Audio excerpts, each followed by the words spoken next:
Selamat pagi anak ibu kelas 11 perkantoran. Kita jumpa hari ini untuk semester ini mungkin terakhir ini dalam pembelajaran daring kita, menunggu kita sampai ke tahun 2021 di semester yang baru. Di semester ganjil ini untuk pelajaran daring mungkin ini yang terakhir karena hari ini kita sudah ujian.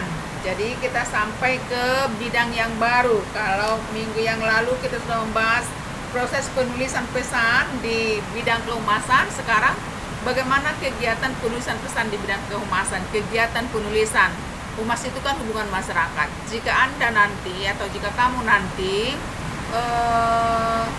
ditugaskan sebagai humas atau pelaku hubungan masyarakat di suatu perusahaan, instansi atau kantor, tentu tugas Anda akan banyak berhubungan dengan masyarakat. Berhubungan seperti yang kita tahu tidak harus tatap muka, bisa dengan menyampaikan pesan secara tertulis kepada pelanggan kita, kepada masyarakat atau kepada khalayak ramai. Kita tulis sesuatu, boleh kita sampaikan lewat media massa. Media itu ada yang cetak, ada media visual itu cetak ya, ada media audio radio, ada media audio visual ya. Medianya dikelompokkan atas 3, ada visual berarti harus ditangkap menggunakan indera mata, ada audio berarti informasinya diterima dengan telinga, dan ada audio visual, selain bisa didengar bisa dilihat, selain bisa dilihat bisa didengar. Nah sekarang apa itu pers release? Pers itu pers itu adalah berita ya. Rilis itu adalah tulisan yang singkat ya, tulisan yang merupakan kesimpulan. Jadi ini informasinya. Apa? Pers release itu artinya adalah informasi dalam bentuk berita. Informasi, pers itu kan berita. Informasi dalam bentuk berita yang dibuat oleh public relation, yang dibuat oleh petugas humas dari suatu organisasi atau perusahaan yang disampaikan kepada pengelola pers atau redaksi media massa untuk dipublikasikan dalam media massa tersebut. Nah, misalkan Pak Rulian hendak mempublikasikan bagaimana kegiatan literasi.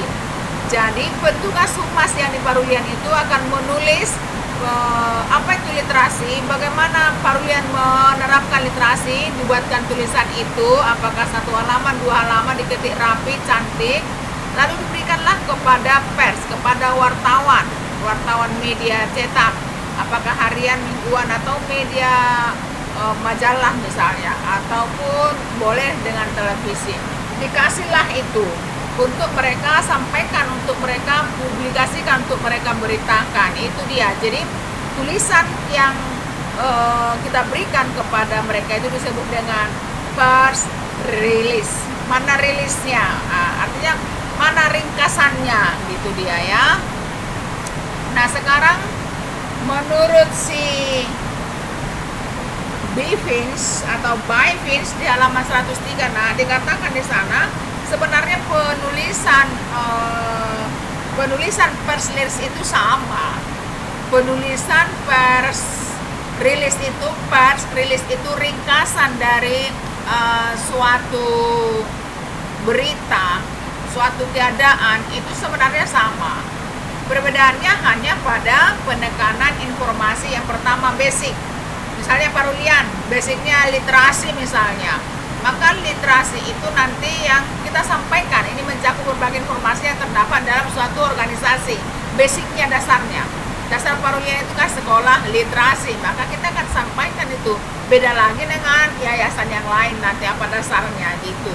Kemudian yang kedua, penekanannya tentu pada produk, apa hasil dari suatu perusahaan. Nah kita misalnya yang mau kita sampaikan adalah bagaimana murid kita bisa berprestasi dengan cara membaca produknya. Tadi basicnya, basic kita itu adalah pendidikan yang berliterasi. Nah tentu produknya, hasilnya adalah alumni-alumni yang cerdas, alumni-alumni yang bisa mengisi dunia kerja, alumni-alumni yang bisa masuk ke PTN, ya, perguruan tinggi negeri. Produknya kita harus sampaikan itu. Kemudian bagaimana keuangannya, financial release, bagaimana Parulian bisa mendanai, apakah dengan uang sekolah, selain uang sekolah itu dari mana lagi Parulian bisa mendapatkan dana. Katakanlah kita boleh bekerja sama dengan dunia usaha, dunia industri yang bisa membantu siswa dalam menyelesaikan studinya finansial. Jadi ini yang pada dasarnya penekanannya pada 3 hal ini. Apapun bentuk rilisnya, rilis yang ditulis itu pada umumnya adalah sama. Yang membedakan 3 hal. Basicnya, dasarnya apa, produknya atau outputnya apa, kemudian keuangannya bagaimana. Kemudian dalam penulisan pers rilis itu ringkasan dari suatu berita, suatu keadaan itu, cara penulisannya ada 2 bagian. Pertama dengan piramid terbalik. Piramid terbalik, kalau piramidnya tidak terbalik, tentu titik temunya di atas, segitiga ya, segitiga sama kaki. Itu kalau itu piramid. Ini yang terbalik, tentu di atas yang lebih runcingnya. Artinya berita utama itu ditempatkan di atas. Kenapa harus menggunakan piramid terbalik? Alasannya ini dia. Pembaca dikategorikan sebagai orang yang sibuk sehingga nggak sempat dia membaca sampai ke bawah. Biasanya dengan judulnya saja dia sudah sudah tahu. Tetapi ada kalanya diuraikan lagi. Itu secara piramid terbalik ya, judulnya di atas. Kemudian media massa harus memotong press release, kita sampaikan 2 lembar. Tak semua 2 lembar itu harus dipublikasikan, harus dibuat dalam koran atau majalah, itu dipotong. Jadi maka di atas, di bagian atas itu, di awal-awal itu dibuatkan yang penting-pentingnya, judul-judul besarnya.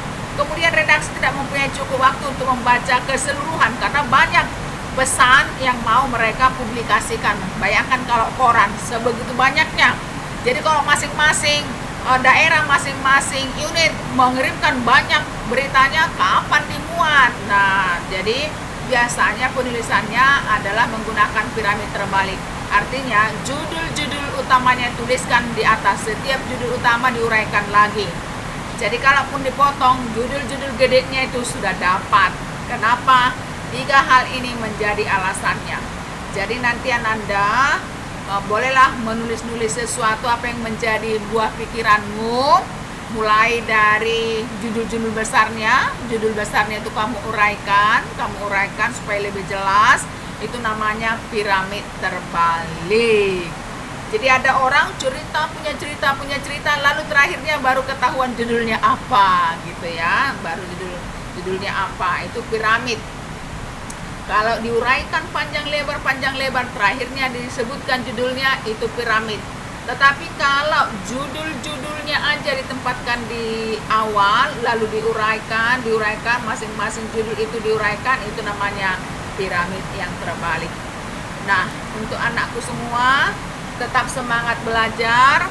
Hari Senin kita sudah ujian, maka mulai besok sampai Sabtu kami ada di sekolah. Ambillah tokenmu, jangan sampai kamu tidak ikut ujian, nanti nilaimu tidak ada.